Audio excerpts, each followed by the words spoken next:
All right, let's just forget about distant galaxies or quantum particles for a minute. Because today, we're going to take a tour of the single most complex object in the entire known universe. And the craziest part? It's right inside your own head. Let's dive into your nervous system. So, what do you think it is? What's the most intricate, most complex object we've ever discovered?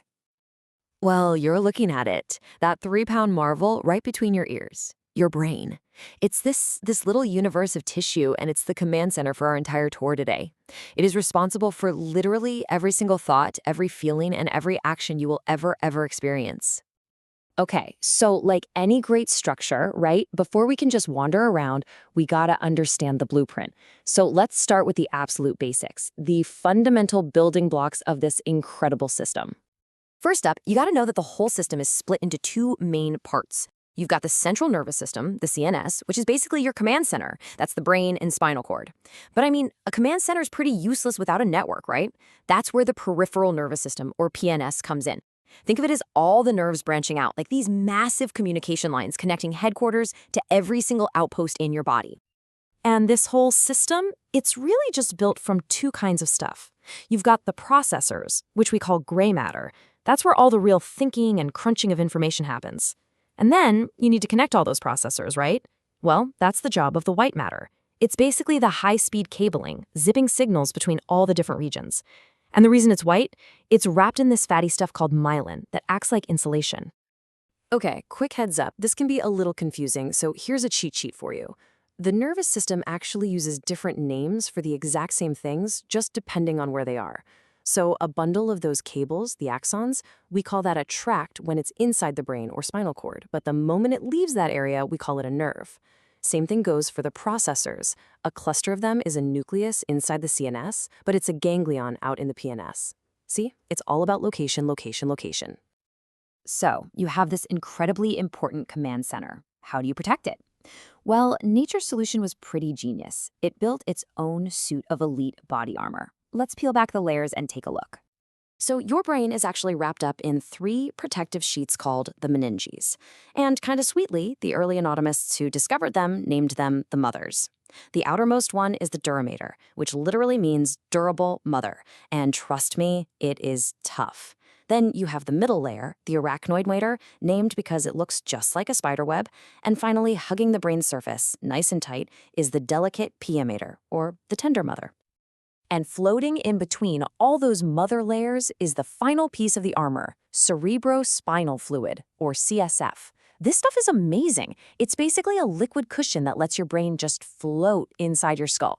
Think about that. It's like a built-in helmet and a flotation device all in one, protecting it from all the bumps and jolts of daily life. All right, security clearance granted. Welcome to Command Central, the cerebrum itself. You know that iconic wrinkled surface you always see? Well, this is it. This is where all your higher-level thinking happens. So let's go meet the heads of each department, the lobes. Right up front, we've got the frontal lobe. This is your personal CEO. It's the part of you that's making decisions, planning things, and, well, it's what's helping you decide to keep focusing on this right now.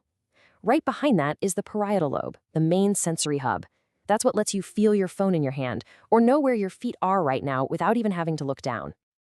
Now, over on the sides, you've got the temporal lobes. They're hard at work processing the sound of my voice and connecting it to memories you have. And tucked way in the back, we find the occipital lobe.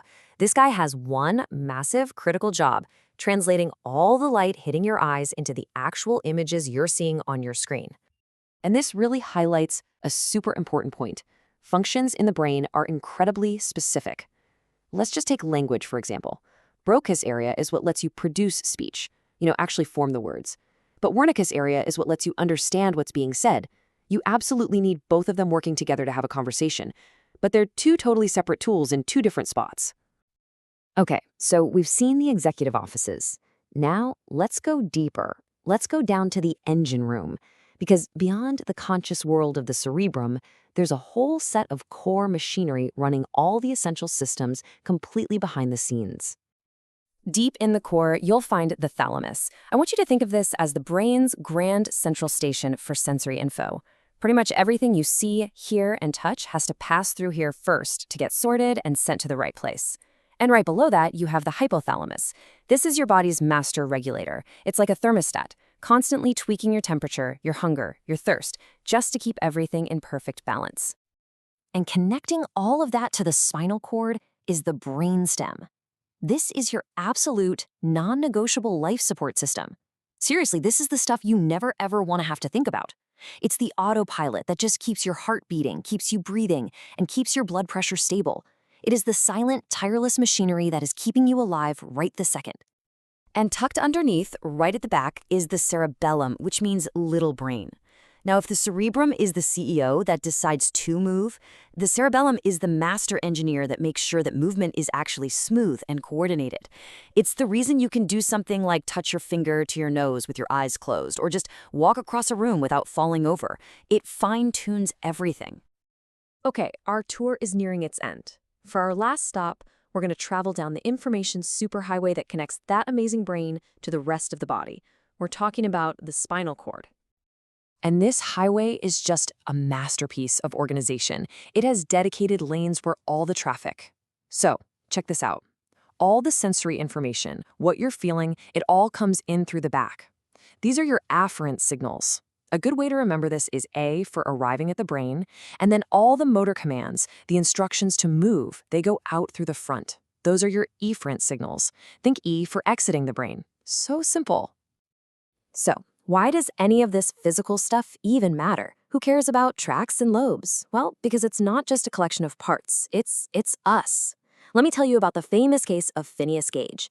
Back in 1848, a freak railroad accident sent a massive metal rod straight through his frontal lobe. You remember, the CEO of the brain. He somehow miraculously survived. But the man who came back, he was a total stranger. His personality was just gone. His friends famously said he was no longer Gage. It was one of the first really brutal proofs that our very identity, who we are, is physically housed right inside these squishy structures. And that leaves us with one final kind of mind-bending thought.